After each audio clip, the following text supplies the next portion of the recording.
বোলপুরের আইসিকে অনুব্রত মণ্ডলের হুমকি ফোনের 6 দিন পরও পুলিশের কাছে তার হাজিরা না দেওয়া নিয়ে যখন বিতর্ক ক্রমেই বাড়ছে, তখন তৃণমূল ছেড়ে বিজেপিতে যোগদানের পর্ব জারি রয়েছে লালমাটির জেলায়।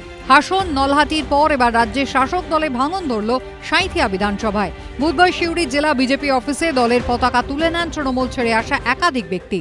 আমি তৃণমূল করতাম, আজকে বিজেপিতে এসে যোগদান করলাম। তৃণমূলের অনেক রকম 2 নম্বরে এখন, যেখানে সনাতনী হিন্দুদের উপর অত্যাচার হয়েছিল সেখানে তৃণমূল কোনো রকম ভাবে স্টেপ নেয়নি। ইনি অচিন্ত দাস একসময় সাঁইথিয়া বিধানসভা কেন্দ্রে বিজেপির আহ্বায়ক ছিলেন। তার দাবি 2021-এর বিধানসভা নির্বাচনের পর ভোট পরবর্তী হিংসার জেরে তৃণমূলে যোগ দিতে বাধ্য হন। এদিন ফিরে এলেন পুরনো দলে। আগে আমি ভারতীয় জনতা পার্টি করতাম, সাঁইথিয়া বিধানসভা কনভেনার ছিলাম 2021 সালের ভোটে। তো সমগ্র পশ্চিমবাংলার যে পরিস্থিতি এখন আছে, সেই পরিস্থিতি অনুযায়ী মানুষের যদি সাধারণত একটুখানি বিবেক দংশায়, তাহলে সে কোনোদিন তৃণমূল আর করতে পারে। আমি এমনি টাউন কমিটির মেম্বার ছিলাম।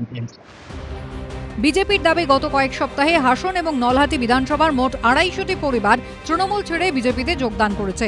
এদিন সাঁইথিয়া বিধানসভার আরও 150টি পরিবার তাদের সঙ্গে এলো। এর জেরে বিধানসভা ভোটের আগে তাদের সংগঠন ক্রমশ মজবুত হচ্ছে বলেই দাবি পদ্ম শিবিরের।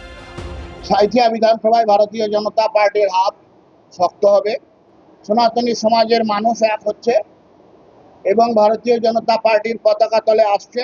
150টা পরিবার তৃণমূল কংগ্রেস ছেড়ে ভারতীয় জনতা পার্টিতে আজকে তারা সাঁইথিয়া বিধানসভার তারা যোগ দিল। এই জয়েনিং কর্মসূচি আগামী ভোট পর্যন্ত চলবে। 2024 সালে লোকসভা ভোটের ফলে নিরিখে নলহাটি, হাসন এবং সাঁইথিয়া এই 3টি বিধানসভা কেন্দ্রেই বিজেপির থেকে এগিয়ে রয়েছে তৃণমূল। এই অবস্থায় এই দলবদলকে কোনো গুরুত্ব দিতে নারাজ শাসক দল। সম্প্রতি অনুব্রত মণ্ডলের ডাকে রামপুরহাট, বোলপুর ও সিউড়িতে মিছিল করে তৃণমূল। এবার এই 3 জায়গাতেই পাল্টা কর্মসূচি ঘোষণা করেছে বিজেপি। 9 জুন শুভেন্দু অধিকারীর নেতৃত্বে মিছিল হবে বোলপুরে, 19 তারিখ তাঁর নেতৃত্বেই সিউড়িতেও মিছিল করবে বিজেপি। রামপুরহাটে তেরঙ্গা যাত্রা হবে বিজেপির রাজ্য সভাপতি সুকান্ত মজুমদারের নেতৃত্বে। ভাস্কর মুখোপাধ্যায়ের রিপোর্ট, এবিপি আনন্দ, বীরভূম।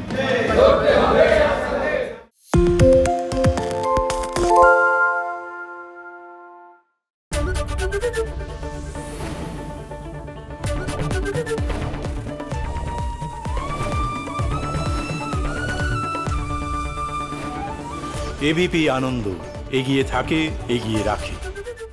পালিয়েছে তাই নাকি? রাত্রি বাংলা গুজব চায় না, বাংলা খবর চায়। বাংলা খবর, বাংলার খবর। শুনতে পাচ্ছি না, বল না। আরে 10 টাকাটা ব্যাপার নয়, আজকে 40 টাকা দিচ্ছি, কারণ 40 টাকা। বাংলা গলাবাজি চায় না, বাংলা খবর চায়। বাংলা খবর, বাংলার খবর।